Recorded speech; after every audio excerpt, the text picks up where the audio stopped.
하버드의학 전문 대학원과 MIT의 교수, 생명공학자, 그리고 기업가로서 의학, 과학, 그리고 기술 분야에서 이름을 날리며 새로운 사고방식으로 세상을 바꾸고 있는 제프 카프는 이런 메시지를 세상에 던집니다. 의도적으로 뇌에서 일어나는 과정을 가로채 필요에 따라 덜 반응하거나 더 예리하게 집중하는 방법은 누구나 통제할 수 있습니다.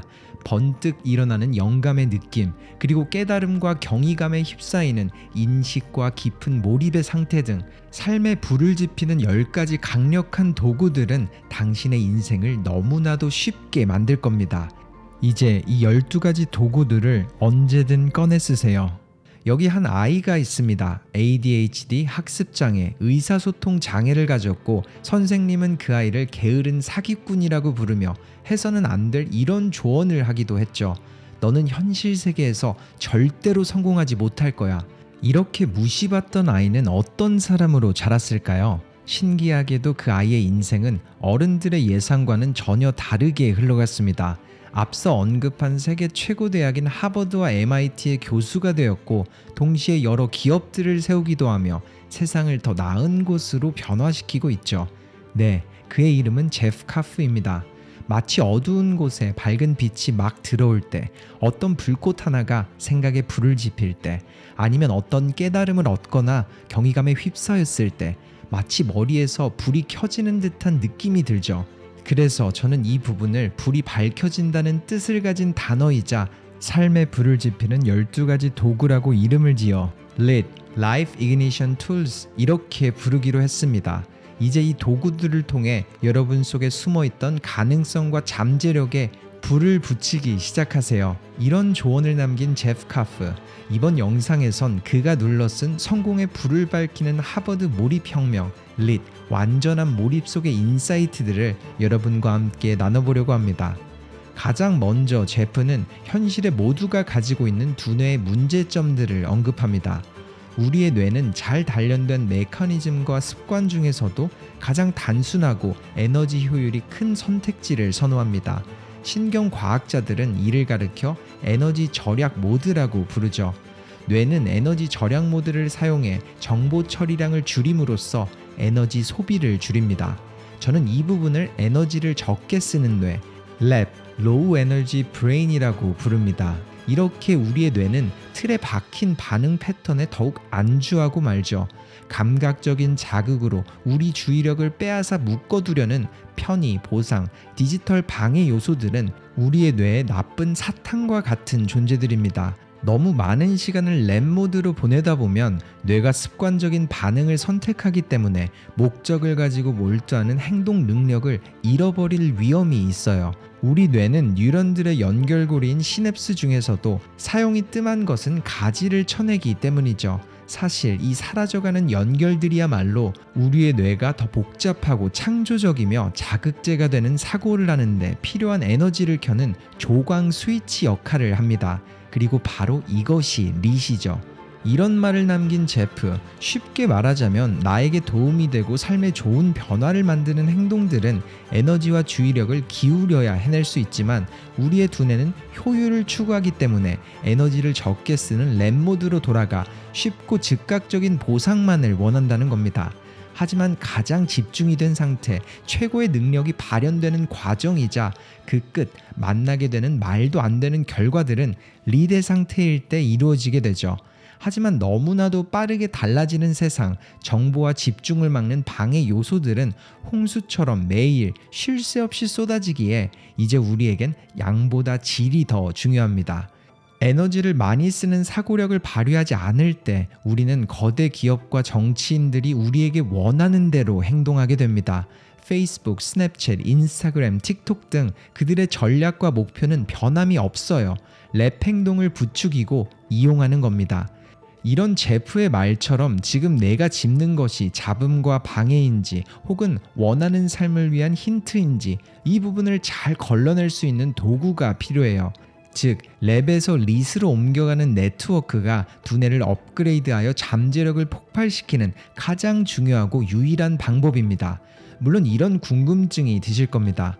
과연 내가 어디에서부터 시작해야 할까? 어떻게 하면 통제력을 회복해서 우리의 타고난 능력에 불을 켤 수 있을까?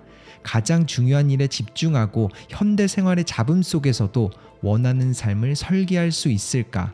제프는 릿의 도구들을 설명하기 앞서 가장 보편적인 통과 의례인 활성화 에너지를 말합니다. 과학에서 말하는 활성화 에너지는 다른 모든 것들을 작동시키는 데 드는 최소 에너지를 가리킵니다. 일상생활의 어떤 목표든 이를 달성하기 위한 첫 발을 내리는 데 필요한 활성화 에너지를 낮출수록 일을 시작하여 완료할 가능성이 커지죠. 사실 우리에게는 이 모든 일을 추진할 에너지가 있습니다. 그럼에도 각각에 드는 활성화 에너지가 높다고 느끼는 것은 동기가 부족하기 때문이죠. 즐겨보는 프로그램을 시청하거나 습관적으로 하는 군것질들을 생각해 보세요. 이런 것들은 이미 내 마음에 쏠려있는 행동이므로 활성화 에너지가 낮습니다. 반면 옷장 청소나 휴일에 굼뜬 몸을 이끌고 헬스장에 가는 일처럼 내키지 않는 일들은 타성이나 저항을 이겨내야 하므로 활성화 에너지가 높죠. 기본적으로 릿도그는 타성을 끊어내고 곧장 행동에 돌입하도록 뇌에 신호를 보냅니다. 어떤 첫발을 내딛든지 간에 활성화 에너지를 낮출 방법을 찾는다면 항상 수월하게 시작할 수 있을 거예요. 이런 포인트를 남긴 제프 카프. 그가 남긴 릿도구들은 기본적으로 어떤 활동을 시작하고 꾸준히 몰입할 때 드는 활성화 에너지를 줄이는 데 유익한 요령을 담고 있으며 아래 4가지 메커니즘을 가지고 있습니다. 첫 번째, 자신의 기분과 에너지 수준을 확인하고 저항의 원천을 식별하기. 두 번째, 장애물을 최소화하기. 세 번째, 보상과 긍정적인 피드백을 최대화하기. 그리고 네 번째, 추진력을 최대로 높인 뒤 추진하기. 그리고 제프는 단순성이 주는 효과를 위해서는 뇌의 화학적 특성을 이용해 즉각적 보상을 만드는 것과 의도적으로 참신한 것을 접해 뇌의 흥미를 돋우는 것, 그리고 부정적인 내면의 소리를 줄이는 것이 앞으로 설명하게 될 릿 도구에 시동을 걸 때 훨씬 더 수월한 추진력을 얻을 수 있을 거라고 말했죠. 그리고 이어지는 릿의 도구 중 한 가지, 나의 뇌를 자극하기. 의도적인 주의력으로 마음이 표류하고 산만해지는 것을 차단해야 합니다. 제프는 특별한 사람은 존재하지 않는다며 이렇게 말을 이어갔습니다. 지금도 제 정신은 제 멋대로 배회합니다. 오디오북을 듣거나 영화를 볼 때도 2분이 채 되지 않아 마음이 배회하기 시작하는 탓에 듣거나 보던 것을 되돌려 재생해야만 하죠. 하지만 우리의 두뇌는 훈련이 가능하고 누구나 필요에 따라서 릿 상태에 도달할 수 있어요. 우리가 주의를 집중시키는 자극에 반응할 때 뇌는 더 의도적인 생각과 행동을 북돋는 인지 과정을 활용합니다. 그러니 호기심을 자극하거나 성가시게 하거나 혹은 나를 진정시키는 무언가에 주의를 기울여 보세요. 이를테면 창밖 풍경, 사진이나 애장품, 반려견이나 반려묘를 생각할 수도 있죠. 이 과정에서 일어나는 주의력 에너지의 변화를 느껴보는 겁니다. 이렇게 간단한 자극들을 언급한 제프, 만약 우리가 감지할 만한 가장 작은 변화에 주의를 기울이면 하루 사이에 생겨난 작은 차이만으로도 뇌가 꾸준하게 감탄하게 할 수 있다고 합니다. 많은 시간이 필요한 게 아니라 단 5분만으로도 충분하다고 했죠. 즉, 우리에게 필요한 건 거창한 자극이 아니라 연결을 만들어내는 작은 불꽃들로도 의도적인 변화를 이루는 데 필요한 활성화 에너지를 효과적으로 낮출 수 있어요. 일상생활에서 주의력을 어떻게 다스리느냐가 사실상 삶의 전 영역을 결정합니다. 지속적인 주의력이 필요한 일, 프로젝트, 가정, 인간관계, 일생의 꿈을 성취하려고 노력하는 사람이라면 이를 실행할 에너지가 희미해질 때 어떤 느낌이 드는지 알 겁니다. 즉, 자극하기는 주의력을 되살리는 새 에너지를 심어줘요. 그러니 목적을 가지고 자극을 시작하세요. 그렇게 하고 싶은 것, 해야 할 것, 그리고 중요하지 않은 것들을 구분해 나가는 겁니다. 제프 카프의 두 번째 릿 도구, 새롭게 다르게 하기. 이 도구는 쉽게 말해 주어진 순간에 여태 하지 않았던 다른 것 혹은 다른 방식으로 실행하는 겁니다. 친숙한 일상을 벗어나는 사소한 일탈은 우리의 뇌를 자극하게 되고 변화에 대한 뇌의 자연스러운 저항을 극복할 때 우리는 새로운 창의성으로 새로운 뉴런들이 네트워크를 형성할 틈을 만들죠. 즉, 새로운 방식으로 행동하는 사소한 변화는 뇌의 발동을 걸어 가능성이라는 엔진의 속도를 높여요. 그는 하버드 대학의 신경학 교수 루돌프 탄지의 조언을 인용했습니다. 패턴은 질서를 만들어내지만 계속 반복하는 패턴은 정체되어 부패합니다. 즉, 우리는 변화가 필요합니다. 그렇지 않으면 새로운 것을 실행할 에너지를 잃게 됩니다. 이처럼 제프의 두 번째 릿 도구는 아주 간단하게 평소 안 쓰던 손으로 글씨를 쓰기, 출근 혹은 퇴근길 아니면 익숙한 곳에 갈 때 다른 경로로 가보는 연습 등 아주 간단한 변화들로 뇌에 새로운 자극을 주는 거죠. 그는 말합니다. 간단한 일들도 뇌의 학습 회로를 활성화합니다. 거창하고 대단한 것이 아니라 그저 내 뇌에 건강한 자극을 주겠다는 단순한 의도라 해도 임무를 완수한 거예요. 평소 내 성미에 맞지 않는 것을 해보도록 뇌에 요구하면 인지적으로 짜증이 일어나는데 이 순간이 창의성을 자극할 수 있거든요. 또한 새롭거나 위험한 것을 시도하면 도파민 분출이 일어나 노력에 대한 보상도 얻게 됩니다. 그러니 이제부턴 defamiliarization, 해오던 일을 낯설게 하기로 관점을 바꿔보세요. 삶의 불을 지피는 세 번째 릿도구, 멈춤 버튼 누르기. 많은 사람들이 놓치고 있는 부분 쉼표. 제프는 우리가 앞길을 바로잡을 때도 꽉 막힌 상황을 풀 때도 필요한 건 바로 휴식뿐이라고 이렇게 덧붙입니다. 모든 생명은 멈춤이 발휘하는 회복의 힘에 의존합니다.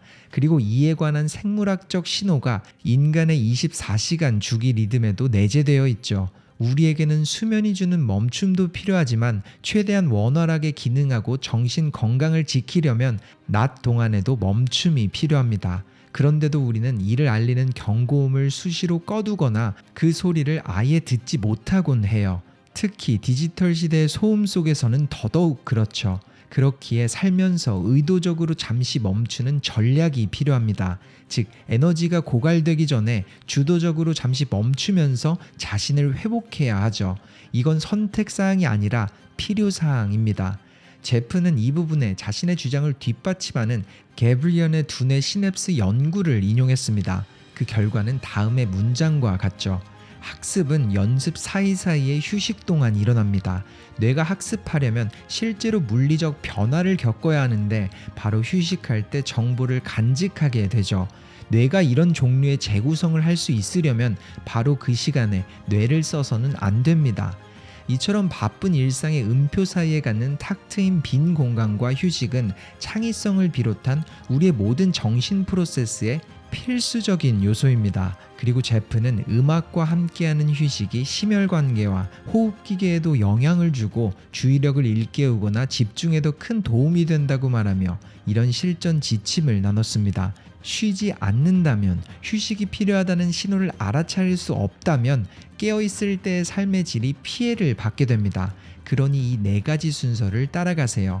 첫 번째, 내 속도를 늦추거나 나의 공간을 고요하게 만드는 일상의 대상을 찾기. 두 번째, 내 마음, 몸, 영적 감각을 비롯한 여러 감각이 변화를 시도할 때 어떤 반응이 나타나는지 살펴보기. 세 번째, 한번 시도해보면서 그 변화를 음미해보기. 네 번째, 더 자주 멈춘 버튼을 눌러 나의 핵심을 이루는 부분과 소통하고 나의 존재 전체를 보살피기. 잊지 마세요. 우리는 맞닥뜨린 문제들을 해결하는 데 필요한 창의력과 문제 해결력을 가지고 있습니다.